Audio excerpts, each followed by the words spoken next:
Hola, bienvenidos a todos. Acá estamos en el Rincón Conservador. Me presento Gabriel Domínguez, abogado y también profesor.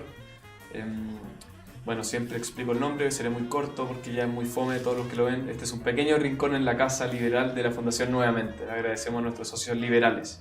Y acá, como hemos dicho muchas veces, todas las verdades se tocan, como dijo Andrés Bello en el discurso inaugural de la Universidad de Chile.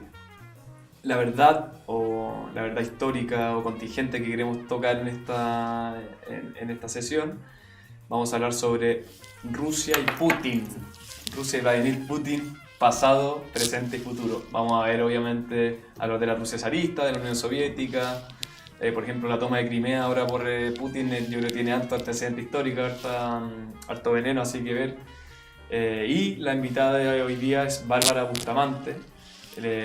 Bárbara es licenciada en Historia y Periodismo de la Universidad Gabriela Mistral. Hiciste un magíster también en la misma universidad. Así es. Y Bárbara le encanta Rusia y aparte de eso, bueno, es historiadora, así que más que le encanta sabe de Rusia y por eso la invitamos. Y ha viajado 3 veces a Rusia, lee mucho a Pushkin, ¿cómo se llama? Alexander Pushkin, sí, es uno de mis autores favoritos. Perfecto, y Karamazov, ¿cómo se llama Karamazov? Dostoyevsky. Dostoyevsky, ¿te gusta? Sí, ¿no? También. Mira que, grande. Perdona, el libro que más me gusta de Dostoyevsky es El Príncipe Idiota. Sí. O El Idiota, a mí me pareció genial. Y El Jugador también me gusta mucho. Crimen y Castigo también, pero El Jugador y El Príncipe Idiota es como otra, o sea, bueno, sobre todo El Príncipe Idiota tiene una venta romántica bien entretenida, me gusta. Sí, Dostoyevsky es todo un mundo. Este año, de hecho, se conmemora, no sé si es la fecha de su nacimiento, de su muerte, pero en el mes de noviembre, así que algo hay que organizar en relación a él, porque es un gigante, un psicólogo. La profundidad de su obra es realmente maravilloso. O sea, Rusia tiene eso, de personajes como Dostoyevsky, como Tolstoy, es sublime y es terrible a la vez. Tenemos que hablar mucho de eso. Sí.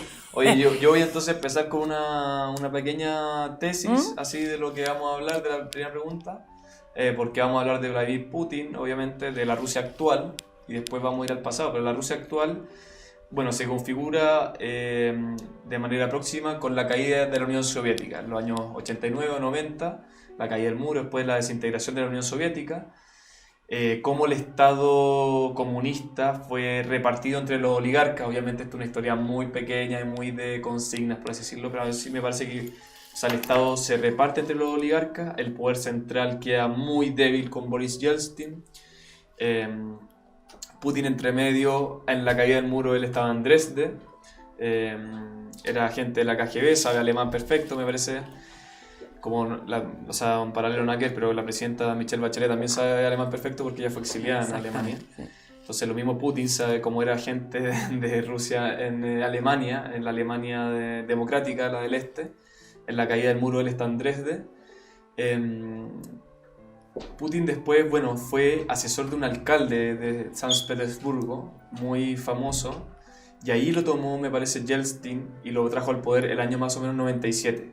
Yeltsin tenía varios problemas, tú vas a saber más, pero estoy contando un poco y me puedo equivocar también, yo siempre le digo a mí, Yeltsin tenía varios problemas políticos, bueno, le hicieron un golpe en la mitad, en el año 94 o 93, era muy bueno para el alcohol, famoso, hay famosos videos bueno, ya le tiritaba la mano, por así decirlo, por esa afección, y unge a Putin como su sucesor.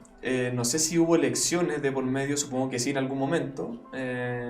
Bueno, sí, el año 98 hubo elecciones, Putin gana, asesor del alcalde de San Petersburgo y después asesor del presidente, abogado también Vladimir Putin, grande los abogados, yo también soy abogado.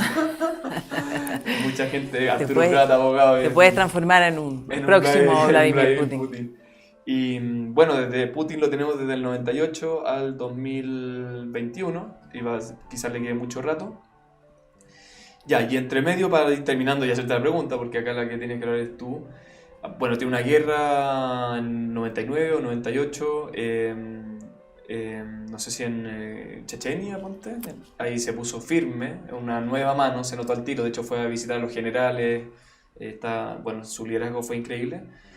¿Y qué otra cuestión para consignar así? Bueno, ha arrestado varios oligarcas, porque en el fondo tuvo que rearmar este sistema anárquico, oligárquico que había, y él dio unos símbolos muy potentes. Los oligarcas que no se querían adherir a su nuevo sistema sufrían bastante. Hay varios exiliados en Inglaterra, por ejemplo.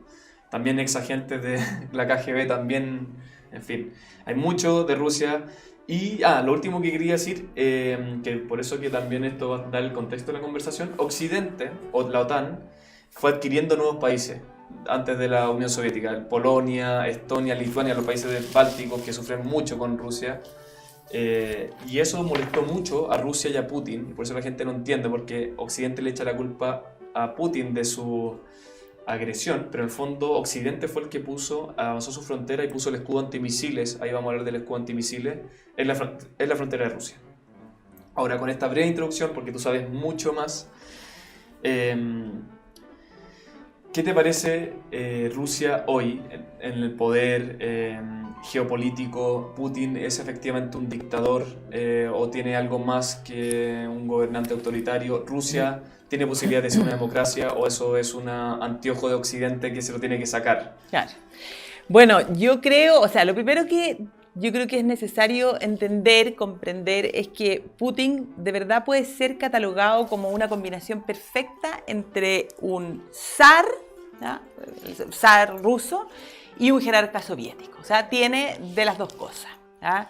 Hay muchos que intentan explicar su personalidad diciendo, bueno, fue agente de la KGB, pero la verdad es que él es mucho más que ese agente de la KGB. Como tú decías, es abogado, no se dedicó mucho a su profesión porque, claro, efectivamente él tenía el sueño de convertirse en ese agente, producto de la imagen, además él mismo lo relata, de lo que veía en las películas, ¿no? de estos servicios secretos. O sea, Rusia también tiene su Hollywood, por así decirlo. Exactamente, también tiene su Hollywood. Entonces, claro, él es un personaje que, para poder entenderlo, hay que comprender muchos de los aspectos de su vida, por una parte. Y por otro lado, respecto a lo que tú me dices, puede ser Rusia en algún minuto una democracia. Bueno, la verdad es que Rusia nunca ha sido una democracia. O sea, Rusia pasó del régimen autocrático de la época zarista, de la época imperial, a, en el fondo, el comunismo bajo la Unión Soviética. Y cuando, desde el año 2000, en el fondo, que es en el momento en el que él ya se convierte primero en presidente interino y después de las elecciones en presidente electo, la verdad es que ha establecido un régimen donde él gobierna con mano dura, pero que ha hecho o que le devolvió a Rusia ese espíritu patriota, ese espíritu nacionalista, esa idea que los rusos siempre han tenido de que en realidad Rusia tiene una especie como de misión en el mundo. Yo creo que una de las cosas que más llama la atención de la historia de Rusia es eso. Ellos creen en esa especie de cosa mesiánica. Sí, o sea, Rusia tiene un papel en el mundo. Como la tercera Roma o la tercera...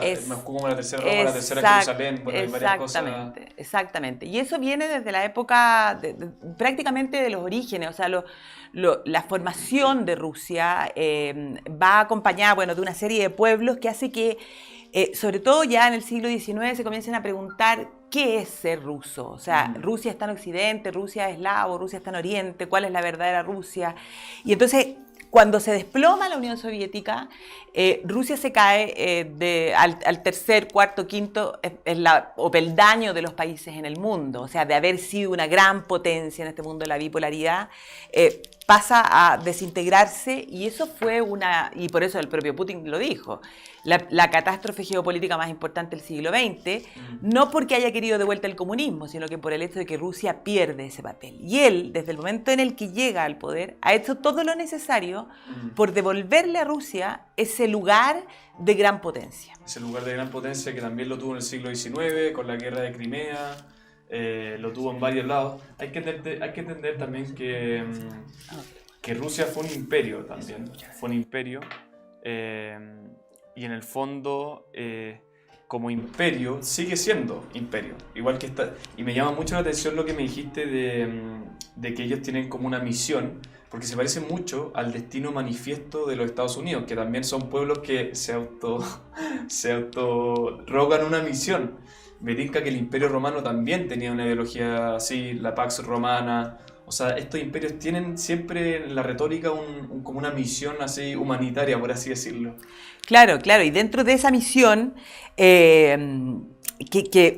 porque hay que pensar que Rusia se occidentaliza a partir de la época del zar Pedro el Grande. O sea, el zar Pedro el Grande se da cuenta de que efectivamente para poder convertir a un país enorme, pero que estaba atrasado, era necesario mirar a Occidente y copiar de Occidente las cosas que se estaban haciendo. Y el zar Pedro el Grande viaja por Europa y cuando regresa... ¿Es de incógnito por Europa? ¿O se dice que de incógnito, pero no porque se encuentra con distintos reyes y de hecho no es solo un solo viaje, él va a viajar posteriormente, va a estar en la corte francesa. Hay cuadros que retratan que son realmente magníficos, como el zar Pedro Grande con el rey Luis XV en brazos, porque Luis XV era un niño. Y entonces, claro, y cuando regresa a su país hace todo lo necesario para crear ese imperio. Y entonces eso explica la fundación de San Petersburgo, porque él necesitaba tener una armada, necesitaba tener un puerto. Era muy marino, por así decirlo, una visión navegante. Una visión navegante que no era para nada rusa, porque Rusia hasta ese momento no tenía puertos que fueran viables porque se congelan. Sí. Y él, de niño, en un lago, ahí en una de las ciudades del Anillo de Oro, tiene esta visión de que Rusia tenía que ser una gran potencia marítima. Y hace todo lo necesario y, como te digo, se occidentaliza. Y en ese sentido tiene que ver la construcción de los palacios, de mostrarle a Europa que Rusia no era un país de tercera categoría, un país sino bárbaro. que... Siempre ha tenido ese complejo, Claro. ¿no? Y Europa también, yo leí un libro que se llama Imperofobia, no sé si te lo leíste. No. ¿Te lo han comentado? Ni siquiera te lo han... Sí, creo que sí. De María Luisa Roca Alvea, una autora española muy buena, porque habla de una tesis muy particular de que los imperios también son víctimas de su propio éxito, por así decirlo, y víctimas de la propaganda antiimperial. Claro. En este caso España, ella ve, pero también ve el caso de Rusia. Y Rusia, bueno, Europa también echa una propaganda contra Rusia de que ellos son bárbaros, el típico, bueno, el ruso con la barba y se copa el vodka, es como un imaginario que también está en la propaganda ya en esos siglos. Claro, y eso es precisamente lo que él pretende cambiar, pues, y por eso, por decreto, va a determinar incluso el cambio en la forma de vestir. Entonces, esos abrigos largos, las pieles, la marta sibelina, las barbas, o sea, tienen que comenzar a vestirse como se vestía en Francia en aquel momento, o sea, panties, zapatos de taco alto, peluca, las barbas hubo que afeitarlas, y solo algunos campesinos podían, pagando un impuesto, mantener la barba, que para ellos era algo sagrado. Entonces, lo modifica todo. Y en eso los palacios, por ejemplo, la grandeza de Rusia era precisamente para demostrar nosotros somos iguales o mejores. O sea, en Francia está Versalles y en Rusia está el Palacio de Invierno. Y el Palacio de Invierno queda en Moscú o en San Petersburgo. Él crea esta nueva capital porque además no siente él mucho aprecio por esa sociedad moscovita, que era la imagen, claro, como de la Rusia más atrasada. Y la verdad es que si uno piensa en Putin era un gran admirador del zar Pedro el Grande.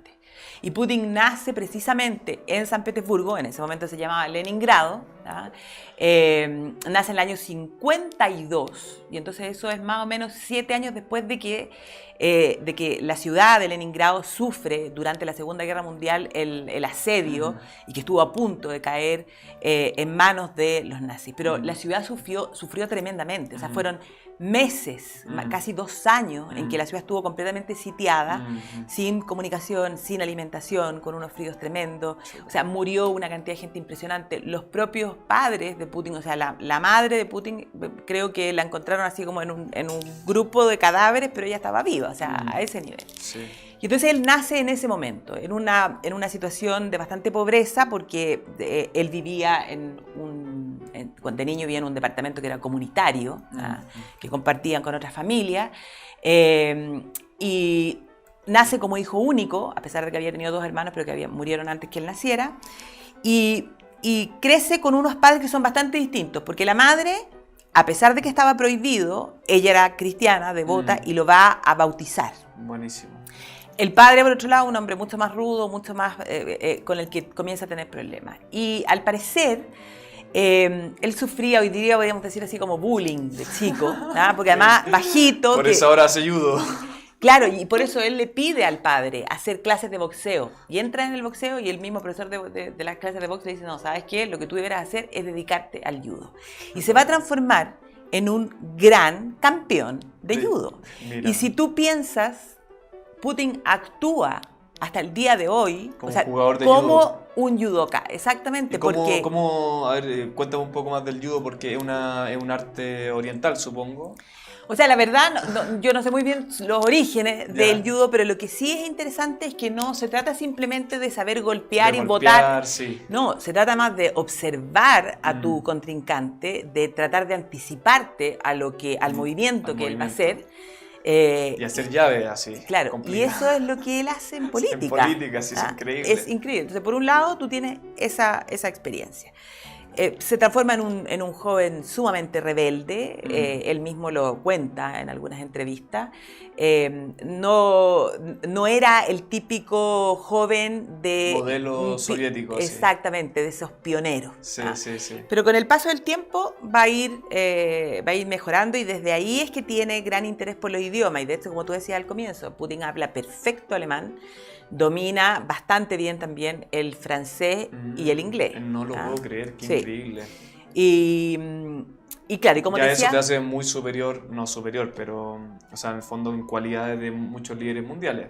Saber claro. Piñera de saber inglés y español. O sea, no sé, los presidentes no creo que sepan 5 o 6 idiomas en general. No, él tiene una gran capacidad en ese sentido. Y entra a estudiar en la Universidad de San Petersburgo, estudia Derecho, se gradúa con bastantes honores, pero no se dedica a eso. Y ahí es cuando inicia esta carrera dentro de la KGB. Y él entonces va al cuartel de la KGB, pero bueno, supongo que los soviéticos tenían su sistema, pero él se ofrece, alguien lo llama, ¿cómo eso es lo más significativo, fíjate que, y llama la atención, porque él se ofrece. Notable. Él va a golpear la puerta y dice, yo quiero ser agente de la KGB, y para ser agente secreto, la verdad es que se supone que te tendrían que buscar, no tú ir a tocar la puerta, porque eso ya es y curioso. Aparte supongo que una formación, yo no sé cómo, la verdad no sé nada de las agencias secretas, pero debe ser una formación que empieza de joven, o sea, uno llega a los 30 años, o bueno, él tiene 25, pero ya. Pero después de... Pero finalmente, bueno, lo aceptan después de que insiste varias veces, porque era también, o sea, igual te llega un tipo como Putin, que es abogado y aparte sabe judo, bueno,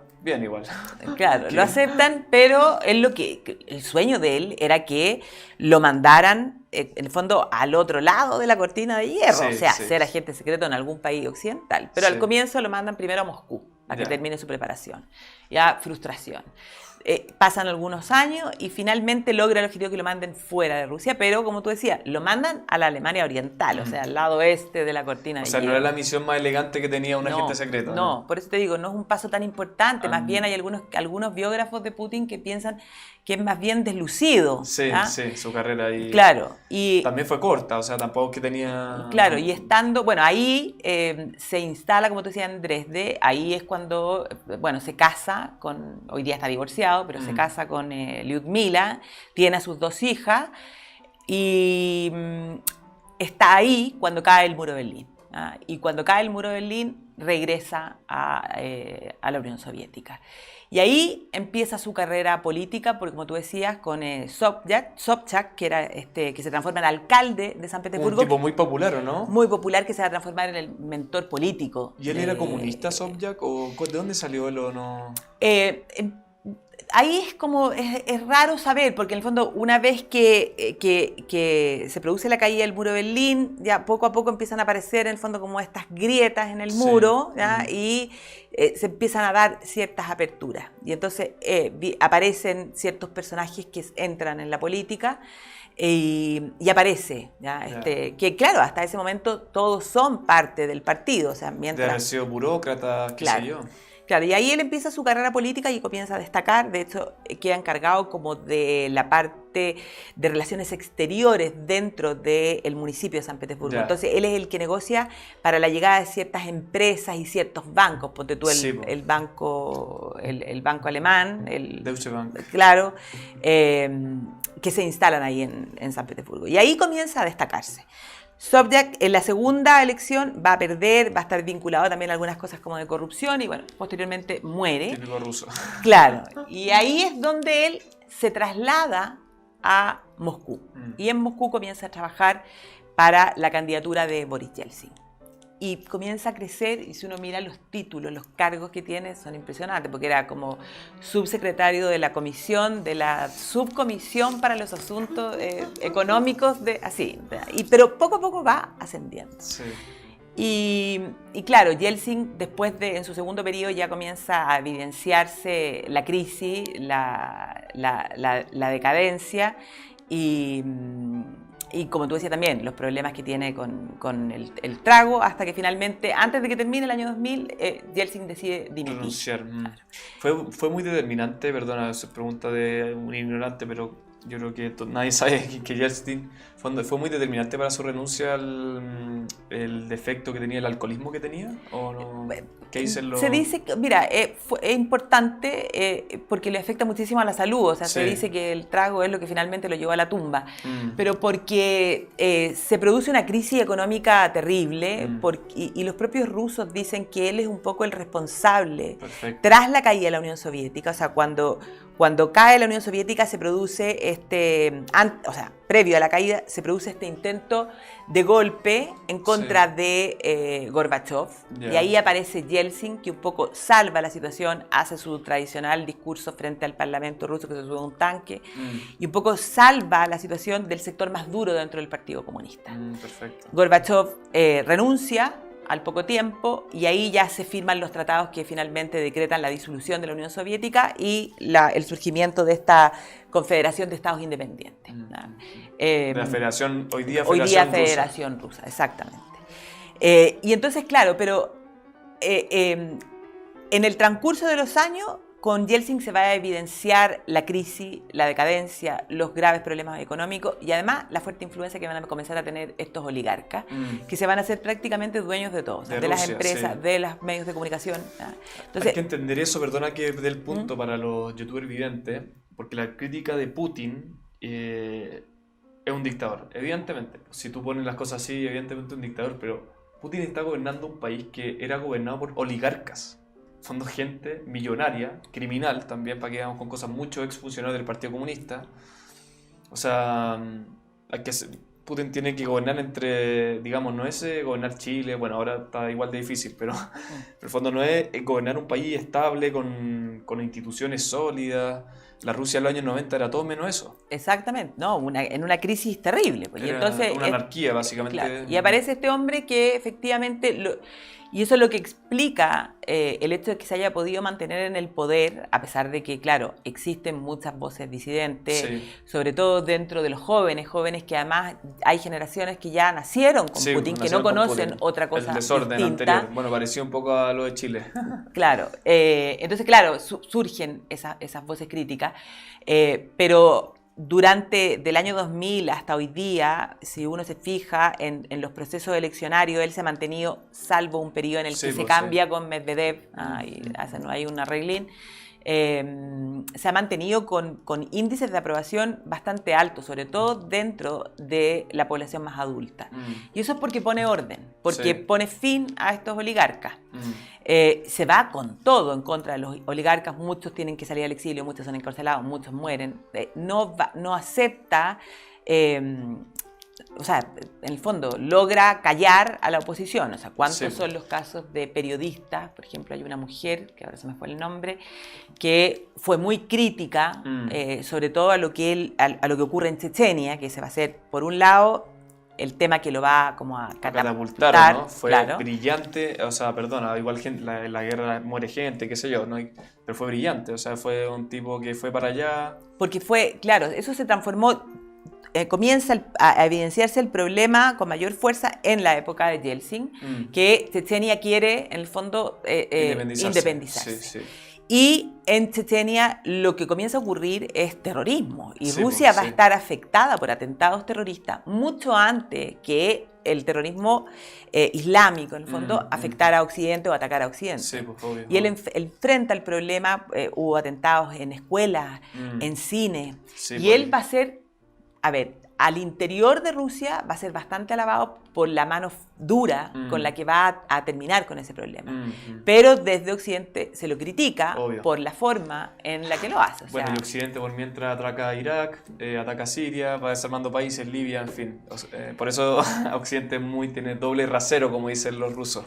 Claro, y todo eso, ahora que nombras Siria, por ejemplo, eso es muy significativo en el caso también de Putin, porque Putin se ha transformado en un personaje que hay muchos que definen o que lo definen y dicen, bueno, él es finalmente el que dice cuándo hay paz o cuándo hay guerra. Y si uno toma esos casos, como por ejemplo el de Siria, cuando llega el momento en el que Bashar al-Assad ya llevaba 6 años de guerra civil iba en Siria, iba a caer. Seguro iba a caer. Claro, y Barack Obama estaba abogando por una intervención armada para sacar a Bashar al-Assad. Y lo hacía, perdón, hasta mi visión, pero lo hacía porque entregaba armas al ejército libre, que no era nada libre, y de paso esas armas le llegaban también a todos los terroristas, digamos, que hay en toda guerra civil. Ese es un gran problema. O sea, en el fondo de Estados Unidos, arma terrorista, para que lo sepan, o sea, en mi visión, evidentemente, la visión conservadora, pero eso es así, y bueno, como armó a Osama Bin Laden, como lo hace Estados Unidos. Bueno, claro, y lo que está pasando hoy día en Afganistán, se quedaron con las armas ahí. De seguro los talibanes se van a quedar con alguna arma de Estados Unidos. Sí, eso es más que seguro. Oye, y entonces se daba el contrasentido, como te digo, de que el premio Nobel de la Paz, que era Barack Obama, estaba abogando por esta intervención armada. Y Putin se puso firme y pasaron cosas tan increíbles como, por ejemplo, el hecho de que su aliado en ese momento fue el Papa Francisco, que apoya a Putin. Eso fue lo que permitió además después reunir al Papa Francisco con el patriarca de la Iglesia Ortodoxa rusa, Kirill, en Cuba. Fue brillante. El Papa Francisco, bueno, tiene hartas críticas de muchos lados. Podríamos hablar un día, no sé si ahí tú me puedes recomendar algún invitado, pero yo soy católico, así que tampoco puedo hablar de la doctrina, bueno, hay varias cosas interesantes, pero de la geopolítica el Papa Francisco sí puedo hablar. Es muy interesante porque, bueno, hace estos movimientos, ha ido a Emiratos Árabes, bueno, esto de Cuba fue increíble, un papa yendo de un régimen comunista oficialmente, juntándose con el patriarca ortodoxo después de 1000 años, porque el 1054, bueno, en verdad fue el de Constantinopla, que también se juntó. Claro. Pero no, han habido cosas muy interesantes estos últimos 10 años que pasan desapercibidas. Claro, y probablemente en el momento en el que todos ponen un poco, o sea, como que el mundo entero dice, bueno, a ver, ¿qué es lo que pretende Putin? Que esa de repente es como la gran pregunta que uno podría hacerse. ¿Qué quiere Putin? ¿En qué cree Putin? Bueno, ¿cuál es la ideología? Cree en Rusia nomás. Claro, en Rusia y en su propio poder. Sí. Fue el año 2014, por lo que tú decías, o sea, él mismo ha señalado y dice, ¿por qué Occidente culpa a Rusia de cualquier cosa? ¿Por qué? Y dice, la OTAN ha seguido existiendo, la OTAN ha ido avanzando, la OTAN está ahí en la frontera hacia el occidente de Rusia, y entonces él mismo dice, y el Pacto de Varsovia dejó de existir hace bastante, claro. Y ahí, el año 2014 es cuando se produce la crisis en Ucrania. Y cuando se produce la crisis en Ucrania, Occidente lo que pretende es castigar a Putin y entonces lo sacan del G8 y pasa a ser G7. Le imponen sanciones económicas, que muchas veces sanciones económicas que afectan más a la población. Claro, o al resto de los países que negocian, que tenían negocios con Rusia, que a la propia Rusia se produce una crisis económica importante. Pero él logra su objetivo y ese objetivo tenía que ver con el hecho de que no, dentro de sus planes probablemente no es posible que Rusia pase a limitar directamente con la Unión Europea. Entonces la posibilidad de que Ucrania entrara en la Unión Europea en ese momento... Nunca lo va a dejar mientras él viva, y supongo que cualquier ruso, si es medianamente inteligente, no lo permitiría. Claro. Porque, dicho sea de paso, tú que sabes mucho más, Moscú se fundó desde Ucrania. ¿Cómo se llama? El Rus de Kiev. El Rus de Kiev funda Moscú. Rusia nace de Kiev. Nace de Ucrania. Claro, el reino de origen, como el origen de la historia de Rusia, surge con ese reino que se llama Rus de Kiev, que parte por tener su primera capital, podríamos decir, en la ciudad de Novgorod, que es rusa, pero después el periodo como de gloria de ese reino es cuando la capital se establece en la ciudad de Kiev. Kiev, que ahora es capital de Ucrania. Claro, entonces esa historia de ese Rus de Kiev es el origen no solo de la historia de Rusia de Ucrania, sino que también de Bielorrusia. O sea, de ahí surgen estas tres naciones. Pues se puede decir, porque igual la historia te va... hay hartos movimientos, entonces eso es una época, pero se puede decir que son hermanos esos países, así como análogamente. Tienen un como origen... Hispanoamérica somos hermanos, por así decirlo, aunque claro, no lo practicamos claro, mucho. Claro, ¿Se puede decir que son hermanos o primos, por así decirlo? Se podría decir porque tienen exactamente el mismo origen, o sea, hay que entender que hay muchas migraciones, Sí. es una historia que parte después en relación a lo que es Occidente. Piensa tú, en el año 800 en Europa se conforma, o sea, renace el ideal de imperio y Carlomagno coronado emperador. Sí. Y en Rusia recién en el año 862 ya tenemos la historia como... porque se produce primero el movimiento de los pueblos eslavos. A esos eslavos hay que agregarle el movimiento de los pueblos varegos, que son vikingos, o sea, son germanos del norte, vikingos suecos, que llegan, y ahí se establece la primera dinastía, que es con el príncipe Rurik, que es este varego, y es la dinastía rúrica. Y Rurik, hay una conversión al cristianismo, supongo, de estos tipos desde el imperio bizantino, ¿no? Y eso es sumamente importante dale. Para entender por qué Ucrania significó o trajo aparejada la anexión de Crimea por parte de Rusia. A ver, dale. Mira, qué bonito. Efectivamente el reino se conforma en el año 862, en la fecha que se da como oficial para la historia. De hecho existe un monumento al milenio de la historia de Rusia, que es del año 1862. Tras algunas generaciones después de Rurik, ¿ya? Oleg, con algunos de sus sucesores, este reino comienza a ampliarse, hasta que llegamos a la época de Vladimir. Que Vladimir, la verdad... El príncipe Vladimir de Kiev, que era tremendo. Con Vladimir Putin, mira cómo se conecta la historia ya. El príncipe Vladimir de Kiev. Tremendo, porque las crónicas cuentan que era... ¿no? O sea, entre sangriento, mujeriego, que llegó a tener 1000 concubinas, lo describen así. Y el príncipe no era cristiano. Fornicatus inmensus. Sí. Así decían los cronistas. No era cristiano. Era pagano. Y él empieza a entablar relaciones políticas con el imperio bizantino. Perfecto. Y se casa con la hija del emperador. No lo puedo creer. Claro. ¿Cómo y entonces con este bárbaro? No se podía producir el matrimonio entre una princesa bizantina con un príncipe pagano. Y aparte los bizantinos tenían 1000 años de historia, o sea, son unos caballeros, por así decirlo, unos ingleses, así que van y se casan con este príncipe. Claro. Pero las relaciones diplomáticas y ahí de poder... Los matrimonios son clave, y siempre lo serán. La gente piensa siempre, que no, pero siempre lo serán. Así que para curarlo de la ideología. Y en la historia de las dinastías europeas, o sea, los casos son, pero cómo se casan entre primos, tíos, sobrinos. Pobres mujeres también, o sea, uno estudia pobres mujeres porque eran instrumentos políticos. Sí, pues, bueno, algunas le achuntaban, algunas le gustaba, otras... Bueno, otra historia. El tema es que, claro, se produce este matrimonio, pero... Lo divertido de esta historia es cómo lo explican las crónicas, porque dicen, precisamente como por esa cosa, ese destino que tiene Rusia, las crónicas cuentan que Vladimir es quien decide tomar una religión y que habría mandado a sus emisarios a conocer las distintas religiones del mundo en aquel momento. Verdad. Y entonces manda a un emisario a conocer el cristianismo católico. Sí, pues el de Roma. Claro, y entonces los emisarios vuelven y le cuentan de cómo eran los monjes, la sencillez, y él dice, no, demasiado fome. Después habría mandado a otros a conocer el Islam, y llegan y le dicen a Vladimir que el Islam prohíbe tomar el alcohol. Y entonces él dice, bueno, nada bueno puede salir de gente que no toma alcohol. Gracias, y en cambio llegan los que habían ido a conocer la religión bizantina. Y llegan maravillados con los colores, con el arte, con los festivales, con lo que... Y entonces lo que cuenta la crónica es que Vladimir decide tomar el cristianismo ortodoxo. Y de hecho, una de las fuentes señala que la conversión de Vladimir se dio en Quersoneso, en Crimea. En la península de Crimea se produce su bautizo. Notable, increíble. Por lo tanto, Crimea tiene una connotación como de tierra santa, porque desde Crimea se produce la cristianización de todo ese Rus de Kiev. Y entonces va a pasar el tiempo, y Crimea va a quedar, porque van a aparecer los mongoles, después de los mongoles los tártaros, se produce la separación, la división de crisis en este Rus de Kiev, y Crimea va a quedar siendo parte de un kanato tártaro-mongol. Y en tiempos de Catalina la Grande, La recupera el Imperio Ruso. Catalina la Grande con uno de sus favoritos, que formaron una dupla magnífica. Favorito del sentido político, también amoroso. Amoroso. Amoroso político. O sea, ¿Quién era es el una... favorito?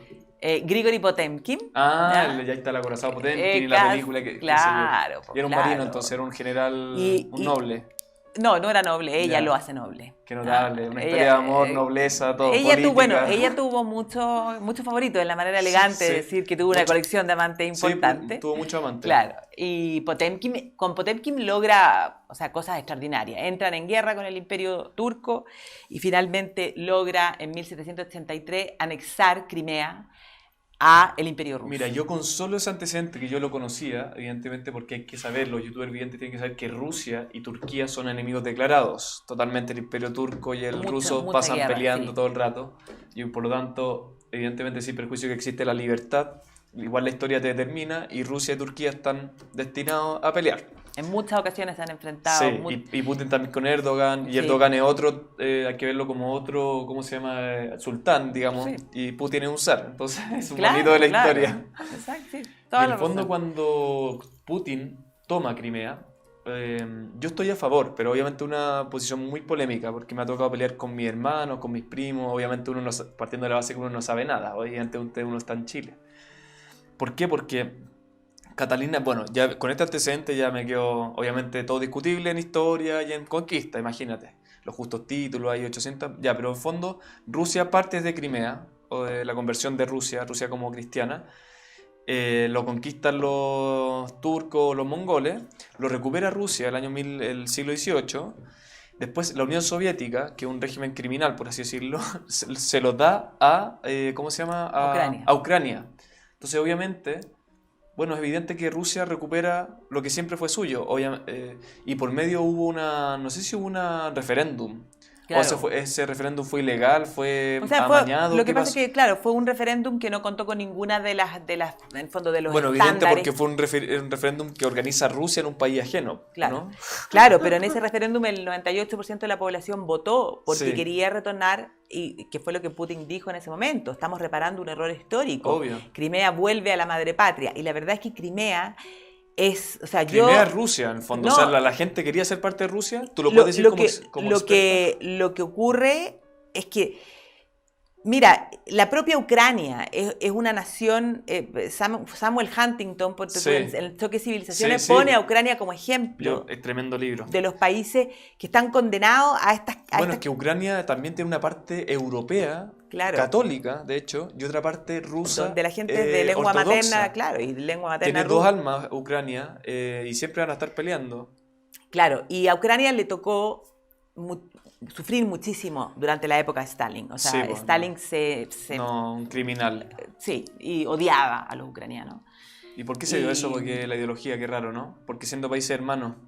Porque en realidad Lenin y Stalin, la verdad es que Lenin y Stalin odiaban a los campesinos, y Ucrania era como el granjero, el lugar. Y entonces Stalin va a dejar morir de hambre deliberadamente a los ucranianos. Más o menos, ¿cuánto se calcula? Se calcula que, los cálculos, mira, varían, pero algunos dicen 7 millones de personas murieron en lo que se conoce como el Holodomor. Qué increíble, perdona que dé mi nota acá, mi opinión, pero pensar que existe un partido comunista en Chile, que históricamente fue de los más... Neruda le da odas a Stalin. O sea, es una vergüenza, digamos, formar parte del partido comunista. Tu partido es responsable de la hambruna, o tu tradición, no eres tú, eres tu tradición, de 7 millones de habitantes de Ucrania.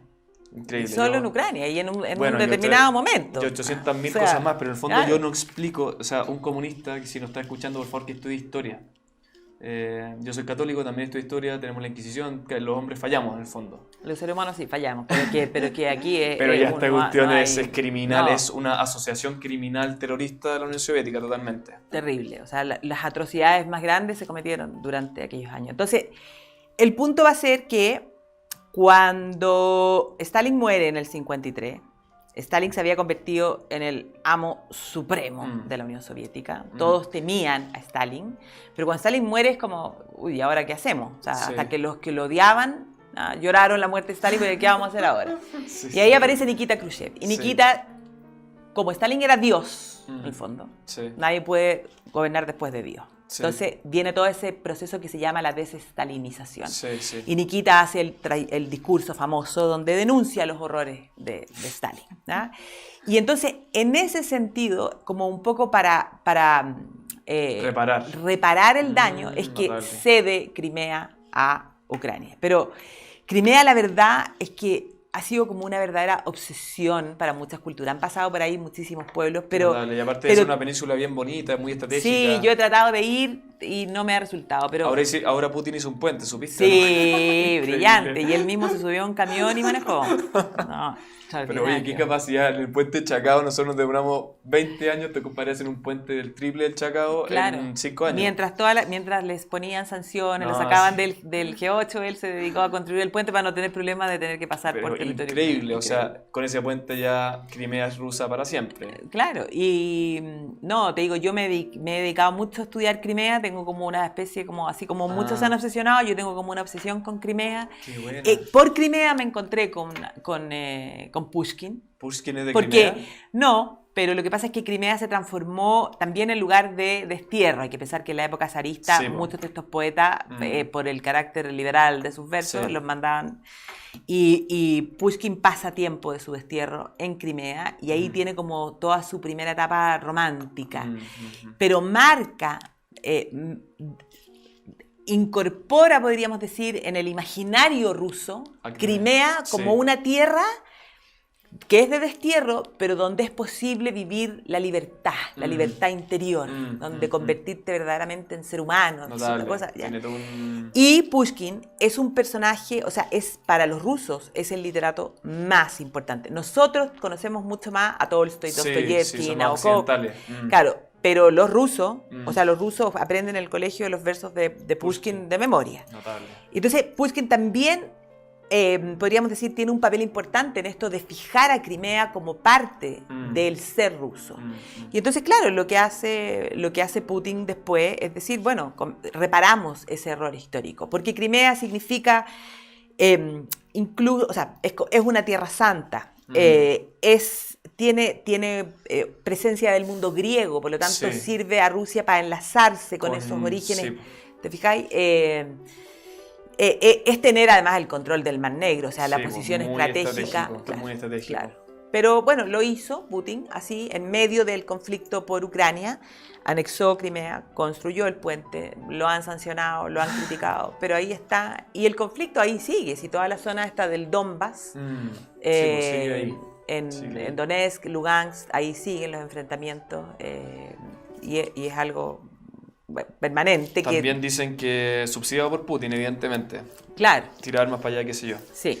Oye, ¿y no te parece, porque a mí me parece, pero te hago la pregunta a ti como experta en Rusia y también como chilena, digamos, parte de Occidente, aunque Huntington en el libro ese nos pone como Hispanoamérica como algo nada que ver de Occidente, pero bueno.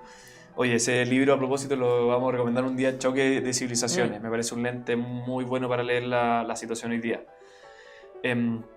A mí me parece lo siguiente, esta es la tesis polémica. A ver, Occidente es un imperio. Como siempre uno estudia la historia de los imperios, a veces se desintegra, son más débiles, a veces son más fuertes. Estados Unidos fue un imperio con Europa, digamos, con la Unión Europea. Cae el otro imperio que es Rusia. China en los años 90 todavía se está como moldeando como imperio. Y en el fondo Occidente hace lo que quiere. Del 90 al 2014 pues yo pondría esa fecha límite de Occidente porque fue primera vez que un país ajeno a Occidente lo para en un proyecto geopolítico que es Siria.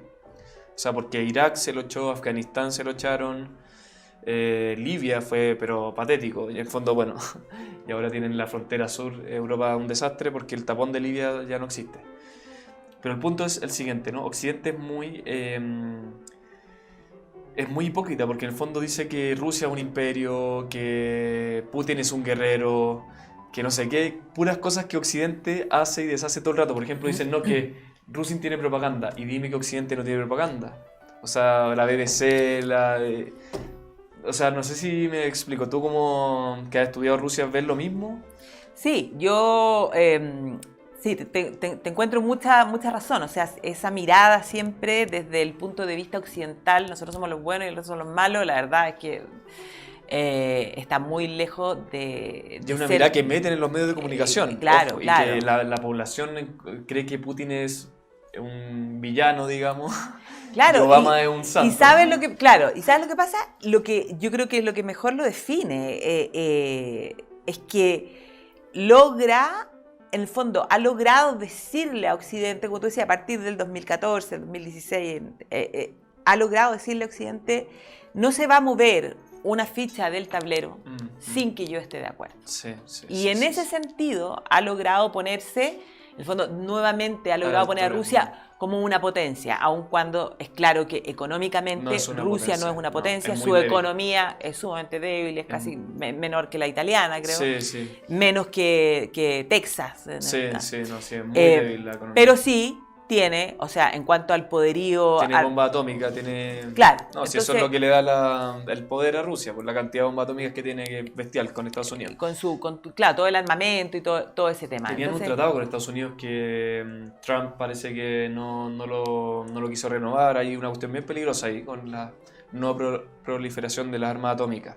Claro, pero ese es como el gran temor, o sea, Sí. el poderío nuclear, el poderío armamentista que tiene. Pero te decía, económicamente, claro, no es una potencia, pero sí él ha logrado levantarse como un actor, como te digo, relevante al que hay que tomar en cuenta. O Y sea, en el fondo yo soy chileno y entonces eso es lo choro cuando uno está en un rincón de un imperio, uno es espectador. No soy norteamericano, no soy Claro. europeo y tampoco soy ruso.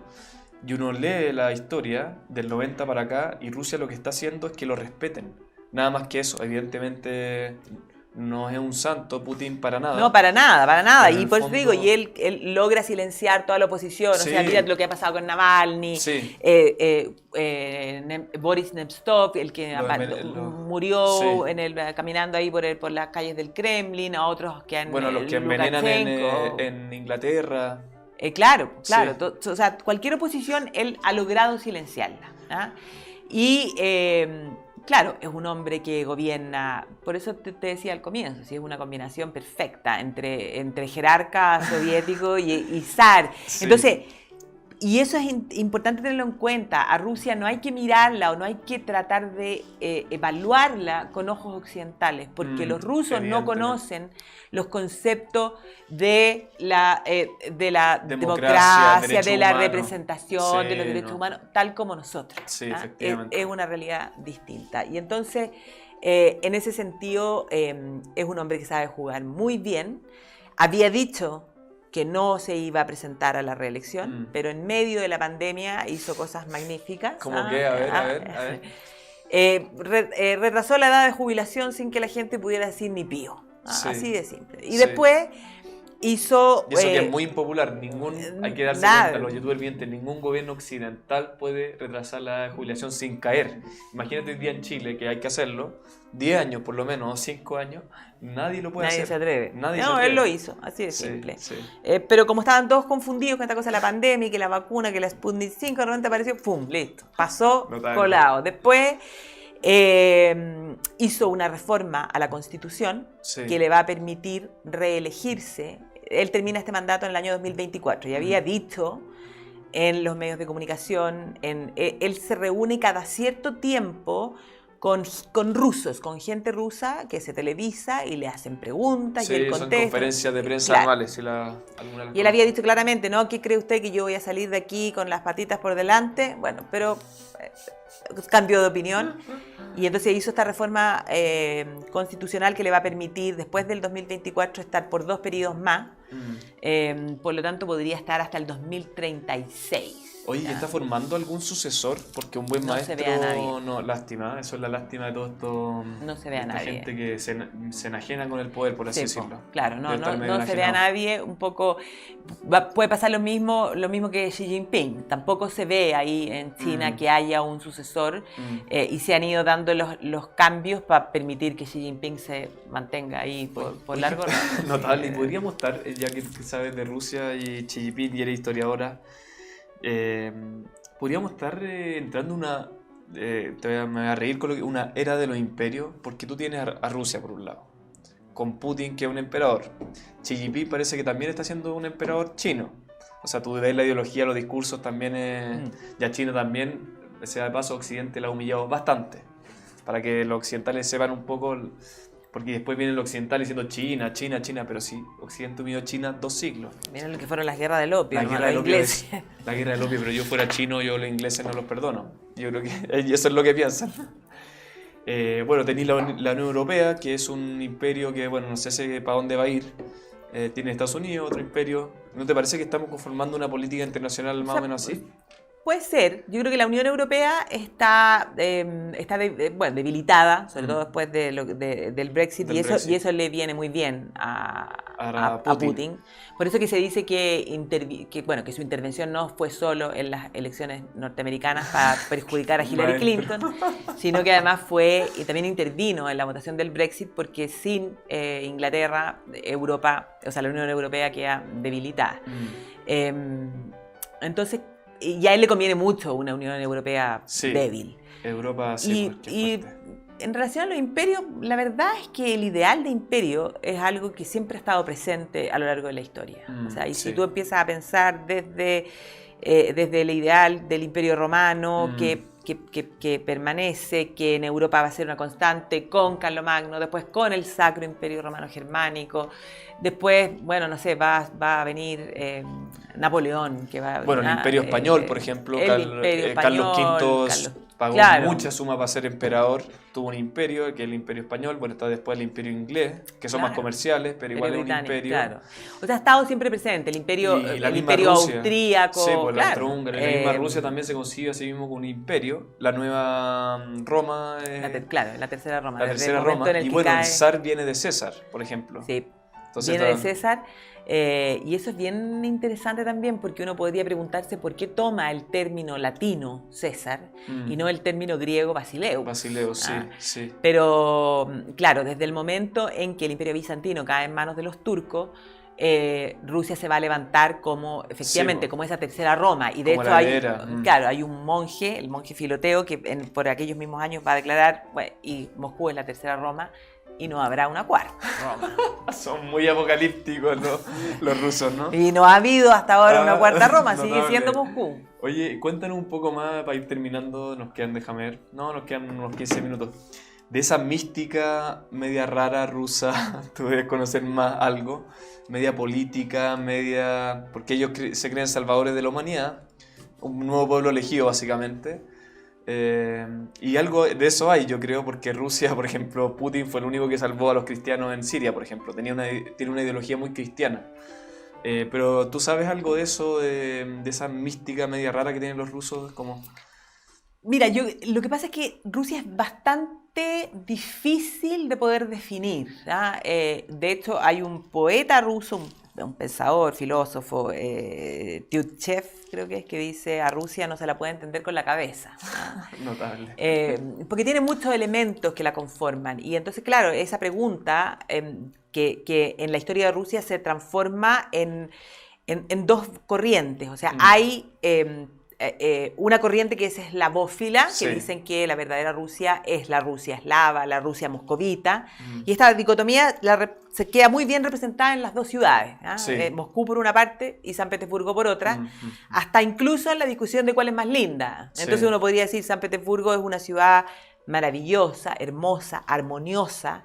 Se dice que San Petersburgo tenía un plan celestial, en el fondo, que el zar Pedro Grande lo que hizo fue bajar esa ciudad del cielo, pero es una ciudad occidental, y es armoniosa, fantástica, porque fue planeada, ideada por Pedro Grande. Pero efectivamente, en Moscú tú puedes ver la Rusia más tradicional, la arquitectura con esas cúpulas con forma de cebolla, colores, entonces, por un lado están estos eslavófilos, por otro lado están los occidentalistas. Y siempre ha sido un tema de discusión. ¿Dónde está esa verdadera Rusia? Y de hecho, si uno piensa en la actualidad, ponte tú, se ha levantado también, y cada día es más importante dentro de Rusia, la ciudad de Kazán. Y Kazán dice ser... ¿Dónde queda esa ciudad? Kazán queda desde Moscú hacia el sur y hacia el Cáucaso, por decirte.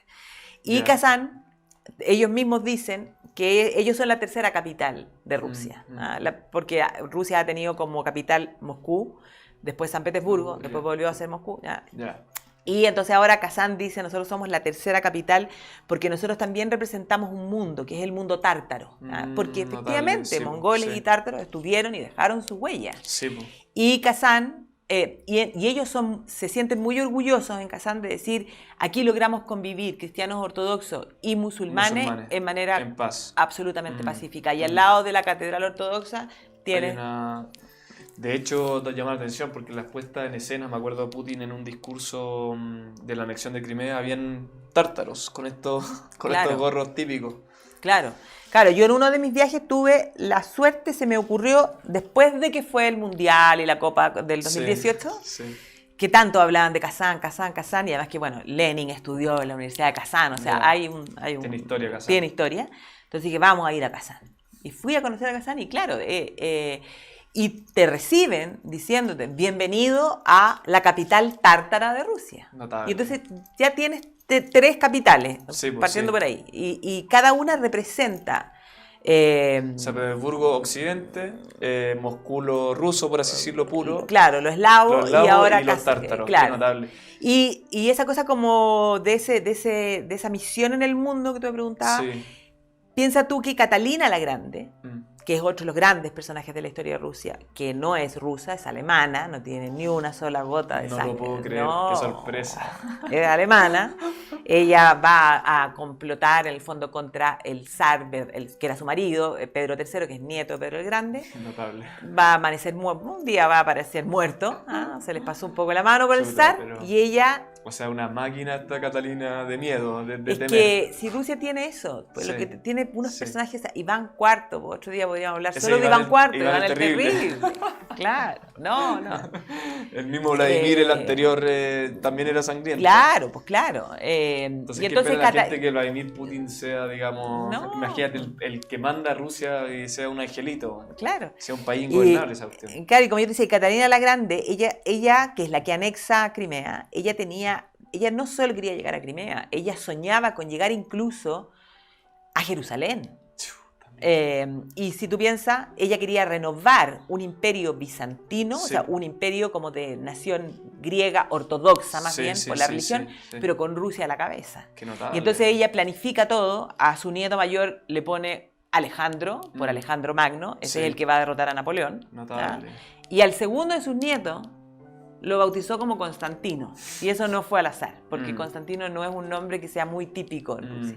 Porque ella pensaba que ese Constantino iba a cumplir ese sueño, como te digo, como de renovar este imperio de naciones ortodoxas con Rusia a la cabeza. No lo logra, puso un pie ahí cuando logra anexar Crimea, pero siempre se dice que esa fue como la zancada imperial de Catalina, y en ese momento todos empiezan como a asustarse y decir, uff, Bueno, cuidado. Occidente, de luego, a ver qué onda, siempre va a estar Occidente y Rusia... Claro, y todo eso te permite explicar incluso por qué la Primera Guerra Mundial, porque te empiezan a dar cuenta de que, claro, en la medida en que el Imperio Turco comienza a debilitarse, Rusia podía...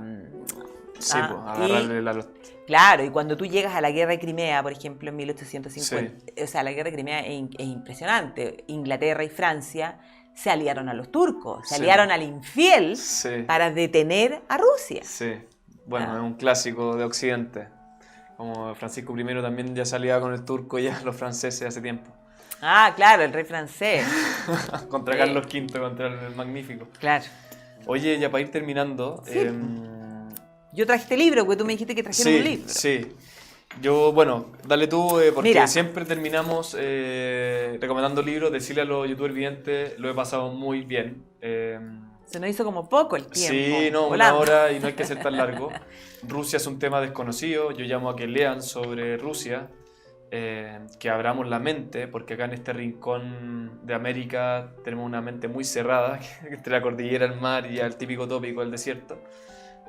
Y bueno, afuera pasa grandes cosas, acá también, pero que no seamos tan localistas. Y nada, gocé mucho, te agradezco, Bárbara. No, muchas gracias a ti por la invitación. Muchas gracias, la pasé estupendo, se me hizo como 5 minutos. Sí. Dale tú ahora con el libro. Mira, hay muchos autores que se dedican a la historia de Rusia. Está Hoy día está bien famoso Montefiori, Simón Sebag Montefiori, que tiene algunos libros sobre la corte del cerrojo de Stalin, tiene algunos libros de los Romanov, pero está Robert Service, o sea, hay muchos, pero la verdad es que a mí me fascina Orlando Figes, lo admiro, es un historiador británico que tiene una pluma maravillosa. Brillante. O sea, es un historiador. Imagínate el trabajo de fuente que hay que hacer. Muéstralo así para que los youtubers videntes lo vean y te enfoquen. No, tienes que enfocarlo así, mira. Muestra así a tu cámara que está ahí. Eso, el baile de Natacha. El baile de Natacha. Escribe maravillosamente bien, entonces te juro que parece como que estuvieras leyendo una novela cuando estás escribiendo historia. Y lo otro que es magnífico es el hecho de que Edasa tiene un muy buen traductor. Buenísimo. Entonces logra traducir del inglés la obra de Figue al castellano, que lo hace muy bien. Y esta es una historia cultural del siglo XIX donde va efectivamente tratando de explicar eso, qué es lo que es ser ruso. Y de hecho se llama Natacha, el baile de Natacha, porque en la obra En Guerra y Paz de Tolstoy hay una escena en la que, un momento en el que Natacha, que es una noble, va al campo ruso, empieza una música tradicional rusa y esta noble se para, se pone de pie, se deja su chal y logra bailar el baile tradicional. Notable. Y entonces se lo toma de Tolstoy. Entonces se pregunta, ¿qué quiere decir que Natacha supiera el baile? Y ahí parte este libro y va... Mira, buenísimo. Realmente magnífico. O sea, hay un conflicto también de clase, por así decirlo, en Rusia, porque está el campesino tradicional y el noble que es más europeo. Exactamente. Notable. Oye, yo quiero... perdón, de Orlando Figes te quería hacer una pregunta. Escribí un libro que se llama Los Europeos. Sí, ¿Lo leíste es el o no? último. No lo he leído, lo tengo ahí. No he tenido tiempo este año para leerlo, pero sí lo quiero leer de todas maneras, porque todo lo que escribe Figes, su libro, dudé cuál traer, pero también su estudio sobre la Revolución Rusa es probablemente el más completo que existe. Y él me parece que es bien anti-Putin. Lo he leído. Sí. Es bien anti-Putin, está bien, sí. Acá cada cual opina y evidentemente también uno puede ser anti-Putin, si no tengo problema. No, por supuesto. Y en el fondo, sí, pues bien anti-Putin y sabe harto de Rusia. Debe ver a Putin como un zar más, como un sanguinario más, como toda la historia rusa. Claro. Oye, yo quiero recomendar este libro, si me enfocan escritores conversos. No sé si era Writers Converse o Converse Writers, de Joseph Pearce. Dice acá, la inspiración espiritual en una época de incredulidad. Lo particular yo creo que tienen los ingleses, los católicos ingleses, es que ellos son minoría, siempre han sido minoría dentro de los anglicanos, entonces no como los católicos hispanoamericanos o españoles, que fuimos mayoría y nunca estuvimos acostumbrados a argumentar, ¿no? Y acá se ve una serie de autores, está Ronald Knox, Evelyn Waugh, el mismo Tolkien, Chesterton, desde luego, muchos autores ingleses conversos católicos. Está Lewis, que no se convirtió al catolicismo, pero se convirtió al anglicanismo. Escritores cristianos brillantes y que tienen un lenguaje muy apropiado, yo creo, para el contexto de hoy, donde el cristianismo es minoría y tiene que dar cuenta de su fe y no es hegemónico. Sí. Así que... Además que Joseph Pearce también escribe maravillosamente sus clases. Él hace muchas clases para la Red Cultural. Sí, yo pues lo conozco. Trabaja con ustedes. Hace mucho tiempo. ¿Cuándo lo van a traer de nuevo? No sé cuándo podrá venir. ¿Pero le gusta venir a Chile? Le encanta venir a Chile, ¿sí? Conversar y tomar cerveza, ¿sí? Pues panorama. Pero ahora está haciendo clases con nosotros, bueno, por Zoom, vía online, así que tenemos el privilegio de tenerlo. Es un gran autor, un gran pensador, tremendo. Un gran conocedor. Una gran historia también, porque estuvo preso ahí él es un converso. Él es un converso también, no sé si lo cuenta acá en la introducción, pero es increíble. Oye, ¿ya hace clase en Florida? Porque me acuerdo que hacían... no sé si es Carolina del Norte o Carolina del Sur, pero en una universidad que se llama Ave María University o... Sí, no sé si está ahí ahora, está haciendo más cosas puntuales, distintos cursos. Notable. Así que nos despedimos. Muchas gracias a todos los youtubers videntes por ver el Rincón Conservador. Muchas gracias, Bárbara, increíble. Rusia es un mundo, así que muchas gracias por venir. Muchas gracias a ti por haberme invitado. Ya pues. Feliz.